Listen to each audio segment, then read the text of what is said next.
Amén, hermanos. Bueno, en nuestro último sermón de fundamento hablamos acerca del mediador en el pacto de gracia.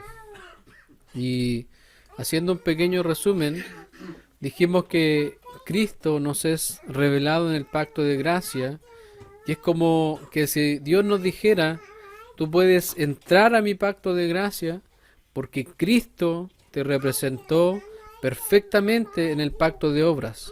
Y ahora, si tú crees en Jesús, serás aceptado en la familia de la fe. Cristo es nuestro representante y nuestro pagador. Y estos dos conceptos siempre van unidos, porque Cristo al ser presentado como mediador, no solo tiene que ver con que Él vivió una vida perfecta, sino también que Él es quien fue capaz de atravesar los máximos desprecios, dolores, quebrantos, azotes, heridas, golpes, llagas, porque todo lo que Él sufrió fue para pagar la deuda eterna que teníamos con el Padre. Como decía R.C. Sproul, el ejemplo más claro en cualquier parte de la escritura de la ira de Dios y la justicia de Dios no se encuentra en el Antiguo Testamento, sino en el Nuevo Testamento. Se encuentra en la cruz.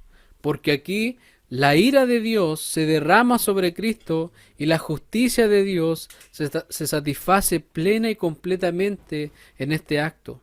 Y sin embargo, este acto que demuestra así la justicia de Dios es también al mismo tiempo el ejemplo más claro de la gracia de Dios que encontramos en las Escrituras, porque esa ira es recibida por otra persona.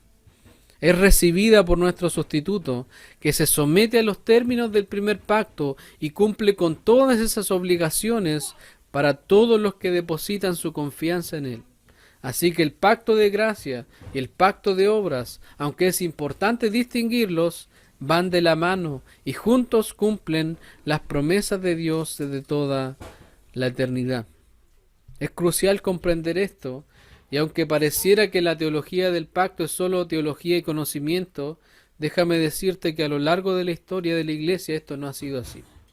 Porque entender esto nos debe llevar a amar más a Cristo, a comprender la profunda pasión de Cristo y de esa forma alumbrar nuestra comunidad y transformar las esferas de la sociedad con el Evangelio.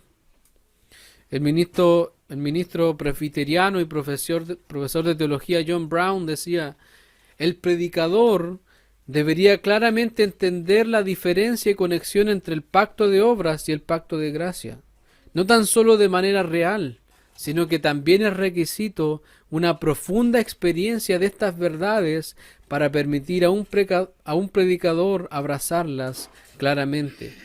Para obtener tal grado de conocimiento y experiencia se requiere tan gran cuidado y diligencia que es tan contrario al orgullo y la corrupta inclinación de la mayoría de los predicadores que ellos mismos más bien se contentan con unos pocos pedazos de moralidad pagana o unos pocos fragmentos de la verdad divina desarticulados y mal colocados.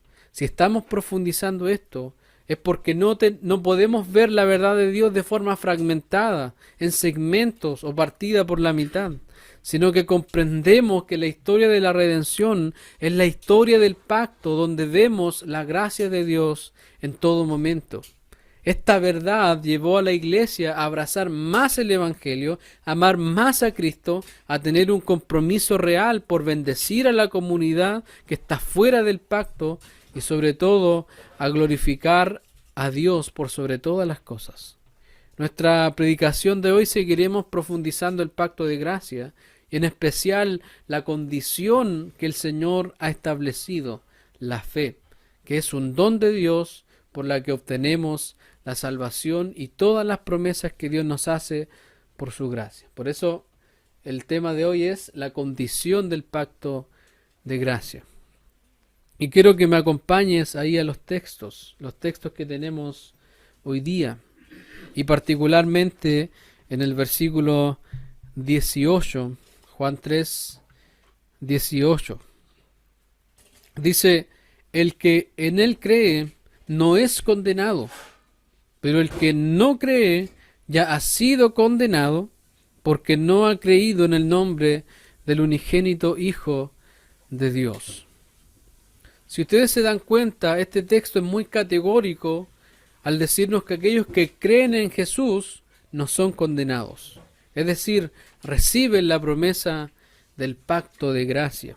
Como dice el verso 16, para que todo aquel que en él cree no se pierda, mas tenga vida eterna.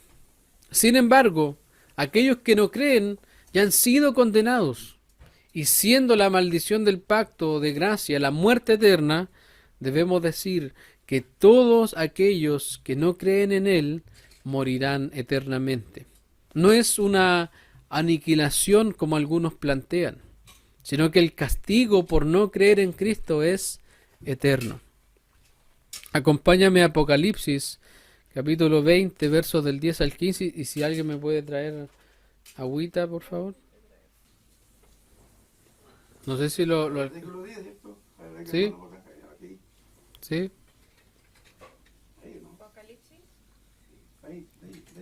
Apocalipsis 20 del 10 al 15. Y los consumió. Y el diablo que los engañaba fue lanzado, y dice, fue atormentado, que los engañaba fue lanzado en el lago de azufre que arde, donde estaba la bestia y el falso profeta, y serán atormentados día y noche por los siglos de los siglos. Amén. Amén. Me tome su asiento nomás, hermano. Y sigue diciendo la lectura ahí, y vi un gran trono blanco, el que estaba sentado en él, delante de él, del cual huyeron la tierra y el cielo, y ningún lugar se encontró para ellos. Y vi a los muertos, grandes y pequeños, de pie ante Dios, y los libros fueron abiertos. Y otro libro fue abierto, el cual es el libro de la vida. Y fueron juzgados los muertos por las cosas que estaban escritas en los libros, según sus... ¿Qué dice el texto? Según sus obras. Y el mar entregó los muertos que había en él, y la muerte y el Hades entregaron los muertos que había en ellos, y fueron juzgados cada uno según sus obras.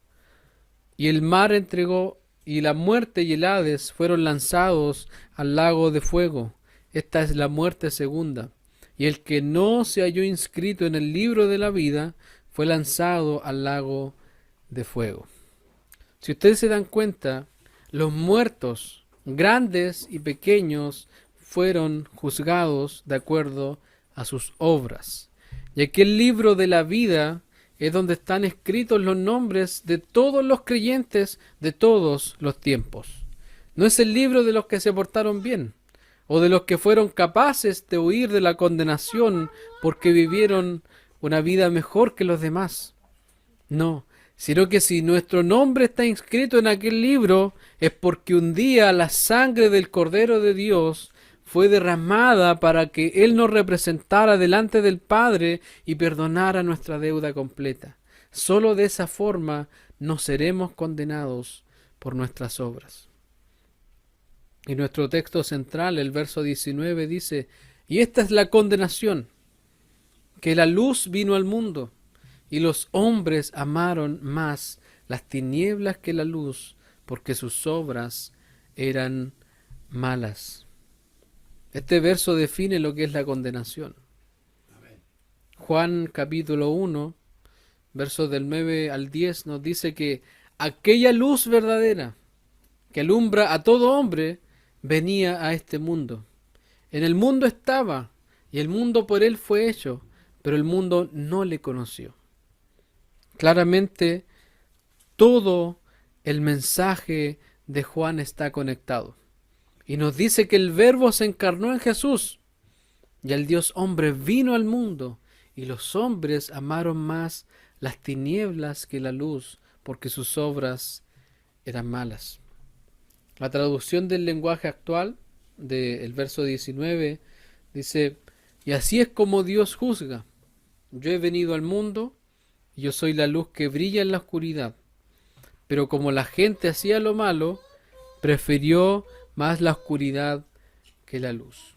Hermanos, si la gente no se acerca a Dios, no es porque no tienen tiempo o recursos, sino porque las personas prefieren seguir en el pecado. Porque es una realidad que el pecado puede traer placer a la carne. Y para muchos, estar lejos de Dios les provee dopamina, las moléculas de felicidad, y oxitocina, que es la hormona del amor, la calma y el contacto. Pudiera ser que la vida que las personas llevan fuera de Dios las mantenga constantemente en tranquilidad. Y pueden vivir una vida con una moralidad donde no cometen pecados tan graves.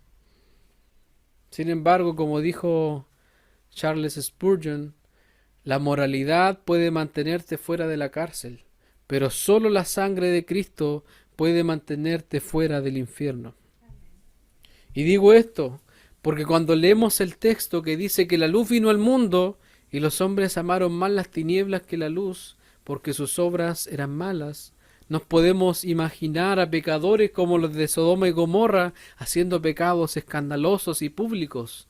Pero no solo debemos pensar en esto, sino que también debemos pensar en que amar más las tinieblas que la luz es que puedes parecer lo más correcto posible y vivir una vida sin dañar a nadie, ser honesto en el trabajo, tener una familia y dar limosnas. Pero si la persona no está en Cristo, esa persona ama más las tinieblas que la luz y sus obras son malas. El Evangelio no promete una vida moral correcta sin una vida de arrepentimiento. Muchos de nosotros no estamos preocupados de que nuestros familiares o vecinos se arrepientan, sino de que se porten bien. Pensemos en los fariseos. Estos hombres estaban preocupados de vivir la ley al pie de la letra, y para muchos ellos eran los más justos y vivían en rectitud, sin delitos ni crímenes. Sin embargo, Cristo se enfrentó a ellos y les habló contra su pecado. Hermano Mauricio, ayúdame a leer Juan capítulo 5, versos del 37 al 40, por favor.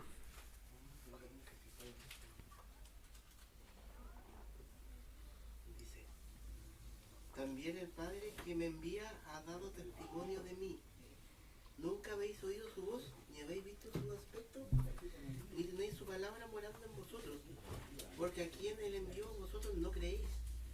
Escudriñad las Escrituras, porque a vosotros os parece que en ellas tenéis la vida eterna, y ellas son las que dan testimonio de mí, y no queréis venir a mí para que tengáis vida. Conocemos personas que viven vidas aparentemente rectas, con los antecedentes limpios, que dicen que no necesitan al Señor. Pero déjame decirte que puedes tener todos tus papeles limpios en este mundo, pero si no estás en Cristo, tus papeles delante de Dios están manchados y tu condena ya está preparada, muerte eterna. Porque todo aquel que hace lo malo, nuestro verso 20, aborrece la luz y no viene a la luz para que sus obras no sean reprendidas. ¿Qué es lo que le dijo Jesús a los fariseos? Y no queréis venir a mí para que tengáis vida. Ellos eran hombres bien portados, respetados en la sociedad. Según ellos cumplían la ley del Señor. Sin embargo, con todos sus esfuerzos y apariencias, no alcanzaron nunca a agradar a Dios. Cristo vino al mundo, pero las personas prefieren el pecado antes que a Dios. ¿Por qué? Porque todo aquel que hace lo malo aborrece la luz y no viene a la luz para que sus obras no sean reprendidas. Una persona, hermanos, que no está en Cristo odia a Dios profundamente. Tú y yo, antes de conocer al Señor, éramos enemigos de Dios. Como dice Romanos 1:9, estamos atestados de toda injusticia, inmoralidad, perversidad, avaricia. maldad, llenos de envidia, homicidios, contiendas, engaños y malignidades. Éramos murmuradores, detractores, aborrecedores de Dios, injuriosos, soberbios, altivos, inventores de males, desobedientes a los padres, necios, desleales, sin afecto natural, implacables, sin misericordia. Y aquellos que hacen lo malo no quieren venir a la luz, porque es en la luz de Cristo donde nuestros pecados salen a la luz, y es en el Evangelio donde el pecado del hombre es reprendido. Por eso el mensaje del Evangelio es: arrepentíos y convertíos. El hombre que ha encontrado un sustento en el robo y en los trucos financieros no quiere venir al Evangelio porque sabe que ahí su pecado será expuesto. O aquel que está preso de algún vicio sabe que el Evangelio puede provocar que aquel vicio se termine. Escucha lo que dice A.W. Pink en su libro Los atributos de Dios. Aunque Él sea invisible para nosotros, nosotros no lo somos para Él. Ni en la oscuridad de la noche, ni las cortinas más cerradas, ni la mazmorra más profunda pueden ocultar a los pecadores de los ojos de la omnisciencia. Los árboles del jardín no pudieron ocultar a nuestros primeros padres. Ningún ojo humano vio a Caín asesinar a su hermano, pero su creador fue testigo de su crimen. Sara podría reírse burlonamente en la reclusión de su tienda, pero Jehová la oyó. Acán robó un lingote de oro y lo escondió cuidadosamente en la tierra, pero Dios lo sacó a la luz. David se esforzó mucho por ocultar su maldad, pero el Dios que todo lo ve envió a uno de sus siervos a decirle: tú eres ese hombre. Y al escritor y lector también se les dice: sabed que vuestro pecado os alcanzará. Los hombres despojarían a la deidad de su omnisciencia si pudieran. ¡Qué prueba de que los designios de la carne son enemistad contra Dios! Los malvados odian esta perfección divina naturalmente, tanto como están naturalmente obligados a reconocerla. Desean que no haya un testigo de sus pecados, ni un escudriñador de sus corazones, ni un juez de sus obras. ¡Qué alegría sería para los pecadores que no haya un testigo, que no haya un juez de las obras! Hermanos, debemos entender que ningún ser humano desea a Dios. A veces vamos a visitar a alguien o le hablamos a alguien que no tiene a Cristo y lo miramos tan a la ligera, pero debemos entender que esa persona odia a Dios. Y a menos que ponga su fe en Cristo, lo único que tendrá es el castigo eterno por sus pecados. La condenación es terrible porque la misma persona decide no creer en el Señor porque ama más el pecado. Mientras la luz de Cristo resplandece más fuerte que el sol por medio de su evangelio, las personas prefieren seguir en su pecado rumbo a la condenación y viviendo en la oscuridad por el resto de sus días. Y en el verso 21 vemos cómo la esperanza del evangelio resplandece para nosotros, porque dice: mas el que practica la verdad viene a la luz para que sea manifiesto que sus obras son hechas en Dios. Y aquí está nuestro segundo punto, la condición del pacto de gracia. La primera frase del texto dice: mas el que practica la verdad. Otras versiones dicen: los que hacen lo correcto, los que prefieren la verdad. Esto es un contraste entre aquellos que hacen lo malo y aquellos que hacen lo bueno. Malas obras y buenas obras. Y este texto nos indica que aquellos que hacen lo bueno vienen a la luz. Y aquí me quiero detener porque todos los creyentes de todos los tiempos hemos ido a la luz, hemos ido a Cristo. ¿Pero por qué? Si nosotros también éramos malos, también éramos enemigos de Dios, también hacíamos malas obras. Entonces, ¿qué fue lo que cambió nuestra realidad? Esto es muy importante entenderlos, porque muchos piensan que creer en el Señor es un acto meritorio por el que yo me gano la salvación. Otros piensan que es simplemente creer en el Señor y hacer una simple oración y luego vivir una vida como yo quiera. Mateo 7:21 dice, no todo el que me dice Señor, Señor entrará en el reino de los cielos, sino el que hace la voluntad de mi Padre que está en los cielos. Tenemos miles de personas allá afuera que piensan que porque una vez estuvieron en una iglesia o porque se bautizaron y alcanzaron la salvación. Pero están lejos de Dios y viven una vida que no corresponde a la de un creyente. Déjame decirte, querido hermano, que una persona llega a practicar la verdad, llega a hacer buenas obras y viene a la luz solo si el poder del Espíritu Santo lo ha hecho nacer de nuevo. Piensa en esto. Tú y yo jamás pensamos estar aquí. Quizás en ningún momento se nos pasó por la cabeza creer en Jesús. Sin embargo, fue Dios quien por su propósito eterno le plació en su gracia llamarnos y hacernos nacer de nuevo para tener fe en Cristo y alcanzar la vida eterna. Es por esto que nuestro verso 21 está totalmente conectado con lo que Juan viene hablando. En el mismo capítulo donde Jesús dice en los versos del 3 al 6, miren lo que dice Juan 3 del 3 al 6, los versículos anteriores a lo que estamos viendo. Dice, respondió Jesús y le dijo, de cierto os digo que el que no naciere de nuevo no puede ver el reino de Dios. Nicodemo le dijo, ¿cómo puede un hombre nacer siendo viejo? ¿Puede acaso entrar por segunda vez en el vientre de su madre y nacer? Respondió Jesús, de cierto te digo que el que no naciere de agua y del Espíritu no puede entrar en el reino de Dios. Lo que es nacido de la carne, carne es, y lo que es nacido del Espíritu, Espíritu es.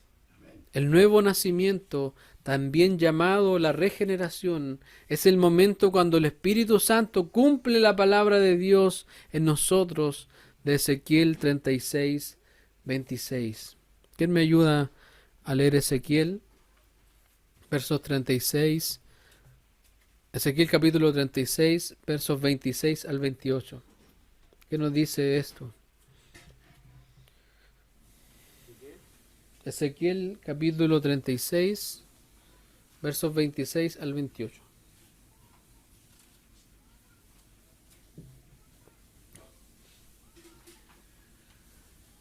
Os daré corazón nuevo y pondré espíritu nuevo dentro de vosotros, y quitaré de vuestra carne el corazón de piedra, y os daré un corazón de carne. Y pondré dentro de vosotros mi espíritu, y haré que andéis en mis estatutos, y guardaréis mis preceptos, y los pongáis por obra. ¿El 28? Habitaréis en la tierra que di a vuestros padres, y vosotros me seréis por pueblo, y yo seré a vosotros por Dios. Amén. Sin el nuevo nacimiento, una persona sigue en sus malas obras, porque es imposible ver y entrar en el reino de Dios sin haber nacido de nuevo. Es decir, si tú y yo creemos en Cristo, es porque en el momento en el que Dios nos hace nacer de nuevo, nos da la fe para creer en el Evangelio. Efesios 2:8 nos dice, porque por gracia sois salvos por medio de la fe. Y esto no de vosotros, pues es don de Dios. Judas 1:3 también dice acerca de la fe una vez dada a los santos. En el pacto de gracia para alcanzar la vida eterna no podemos confiar en nuestros méritos, porque ya sabemos que somos malos y por naturaleza no creemos en Cristo y lo odiamos. Sin embargo, esta condición que Dios nos pone para alcanzar la vida eterna es algo que Él nos otorga por gracia al momento de hacernos nacer de nuevo. Juan capítulo 1, versos del 12 al 13, la Nueva Traducción Viviente dice, pero a todos los que creyeron en Él y lo recibieron, les dio el derecho de llegar a ser hijos de Dios. Ellos nacen de nuevo, no mediante un nacimiento físico, como resultado de la pasión o de la iniciativa humana, sino por medio de un nacimiento que proviene de Dios. Nuestro nuevo nacimiento proviene de la pura gracia de Dios, y si hemos creído en Él, es porque también esa fe proviene de Dios. Nuestra fe en Cristo no es un sentimiento humano o una esperanza mundana, sino un regalo de nuestro Padre. Es este regalo que nos permite escapar de la condenación. Y déjame leerte Juan 3:21 de nuevo. Mas el que practica la verdad viene a la luz para que sea manifiesto que sus obras son hechas en Dios. La versión Palabra de Dios para Todos dice: pero el que practica la verdad se acerca a la luz para que muestre que sus hechos se hicieron por obra de Dios. Todo el proceso que vivimos cuando el Señor nos llama, nos hace nacer de nuevo y creemos en Él, todo eso es algo que es llevado a cabo por el poder de Dios. Y si te das cuenta, el texto está hablando de una persona que está practicando la verdad. No habla de tiempo pasado, no dice pero el que practicó la verdad y se acercó a la luz, sino que dice el que está practicando la verdad, está viniendo a la luz, y todo eso es por la obra de Dios. De la misma forma, Juan 3:16 dice: porque de tal manera amó Dios al mundo, que ha dado a su Hijo unigénito, para que todo aquel que en Él cree no se pierda, mas tenga vida eterna. Ese texto tampoco dice todo aquel que creyó un día en Jesús, o todo aquel que creyó por unos años en Jesús, sino que declara todo aquel que en Él cree, todo aquel que está creyendo, confiando en Jesús continuamente y activamente. Y así llegamos a nuestro punto 3. ¿Cómo sé yo que mi fe es verdadera? Sin duda alguna, esta es una pregunta que todo cristiano en algún momento se ha hecho. ¿Cómo sé yo que realmente creo en Jesús? Incluso 2 Corintios 13:5 nos llama a analizar nuestra forma de vivir y a ver si realmente tenemos fe en Cristo.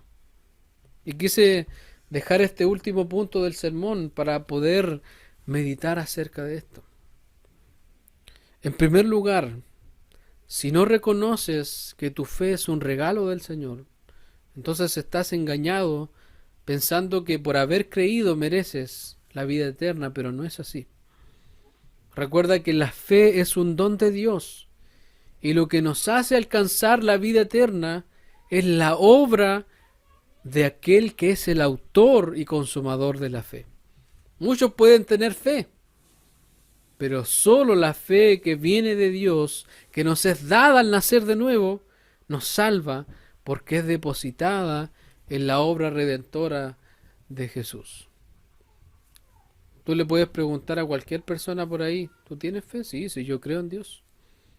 Pero muchos de ellos no se congregan, muchos de ellos no están dentro de la familia de la fe.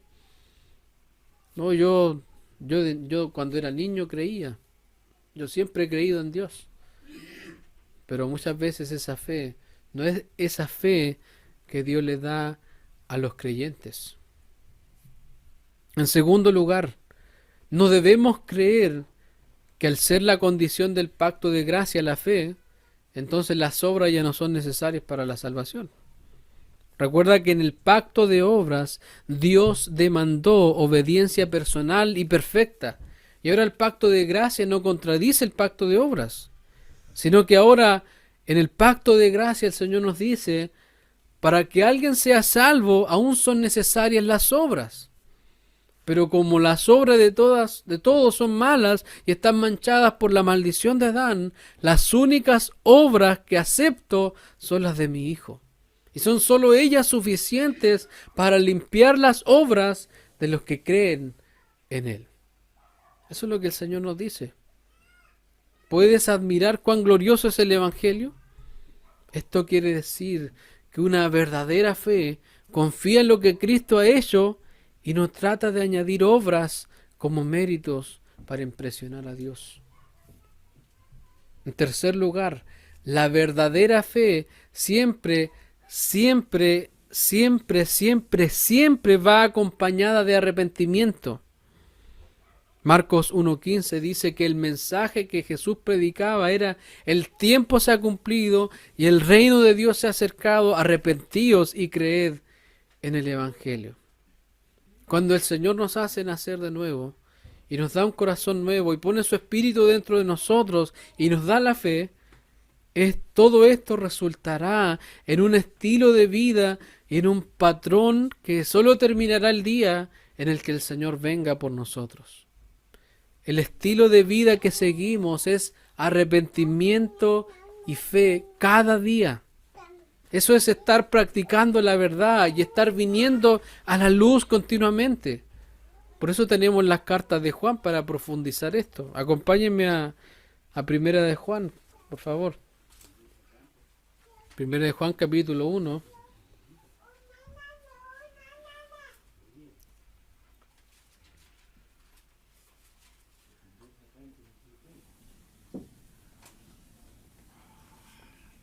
Primera de Juan, capítulo 1, versos del 6 al 9. Hermano Javier, ¿lo puede leer? Si decimos que tenemos comunión con Él y no andamos en tinieblas, mentimos y no practicamos la verdad. Pero si andamos en luz, como Él está en luz, tenemos comunión unos con otros, y la sangre de Jesucristo, su Hijo, nos limpia de todo pecado. Si decimos que no tenemos pecado, nos engañamos a nosotros mismos, y la verdad no está en nosotros. Si confesamos nuestros pecados, Él es fiel y justo para perdonar nuestros pecados y limpiarnos de toda maldad. Amén. Aquel que anda en tinieblas es alguien que sigue en condenación y no practica la verdad. Es alguien que odia y aborrece al Señor. Sin embargo, aquel que está en luz, aquel que ha creído en Cristo, está en la familia del pacto y tiene comunión con los demás. Y dense cuenta cómo desde el verso 7 se nos muestra con claridad la dinámica del verdadero creyente. La sangre de Jesucristo, su Hijo, nos limpia de todo pecado. Y no podemos mentir diciendo que no pecamos. Es decir, nosotros mientras estemos aquí, seguiremos pecando, pero no como antes, pues ahora nuestras obras son hechas en Dios y es el mismo Espíritu de Dios que nos impulsa a correr a la sangre de Cristo cada vez que pecamos, a confesar nuestros pecados, porque Él será fiel y justo para perdonar nuestros pecados y limpiarnos de toda maldad. Déjame decirte esto de forma clara. El Espíritu Santo nos va a ayudar en nuestra lucha contra el pecado. Nos dará la victoria en muchas ocasiones, pero en otras vamos a tomar nuestro propio camino y vamos a fracasar. Sin embargo, el mismo Espíritu nos llevará de nuevo a los pies de Cristo para arrepentirnos y creer en el Evangelio. Luego de pecar contra el Señor, de pecar contra nuestros hermanos, familiares, hijos, nos sentimos derrotados y con un peso de condenación en nuestros hombros.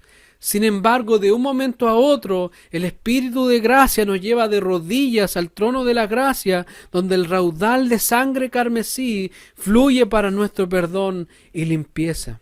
Es ahí donde por su poder tomamos acciones y obramos mostrando nuestra fe. Santiago 2:18. Pero alguno dirá: tú tienes fe y yo tengo obras. Muéstrame tu fe sin obras y yo te mostraré mi fe por mis obras. Gerardus Voss dijo: no hay verdadera fe sin arrepentimiento. Y cuando falta el arrepentimiento, uno no puede estar seguro de contar con una buena base para su participación en los beneficios del pacto por la fe. En último lugar, una fe verdadera es una actividad continua. Por eso Juan 3:16 dice: todo aquel que en Él cree, todo aquel que está creyendo, confiando en Jesús continuamente, activamente, tiene vida eterna. Aquí te leo las palabras del autor Alejandro Viveros. La fe es la condición para acceder al pacto, pero también es la condición para permanecer en él. Esto significa que no podemos asegurar nuestra permanencia en el pacto de gracia solo por un instante de fe en el momento de nuestra conversión. Se necesita una constante y creciente flujo de fe y también de arrepentimiento para seguir cumpliendo con la condición del pacto. Nuestra fe puede flaquear y debilitarse. Nuestros corazones podrían enfriarse al punto de no sentir más que el mínimo arrepentimiento. Pero si pertenecemos al número de los elegidos y si Dios nos ha regenerado, la fe y el arrepentimiento jamás cesarán enteramente. Sin embargo, si la fe y el arrepentimiento desaparecen, la única explicación es que jamás los tuvimos de parte de Dios, que jamás fuimos regenerados. Bien podría seguir fingiendo tener fe para conservar su lugar en la comunidad del pacto, o bien podría apostatar abiertamente de la fe, trayendo contra sí las maldiciones del pacto. Oh iglesia, deberíamos orar fervientemente por nuestros hijos, pues ellos necesitan nacer de nuevo.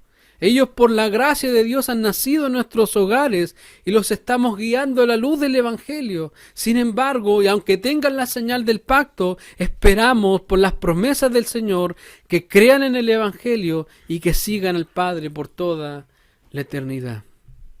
Pero si ellos crecen y se rebelan contra Dios, sin duda alguna recibirán la condenación porque amarán más las tinieblas que la luz.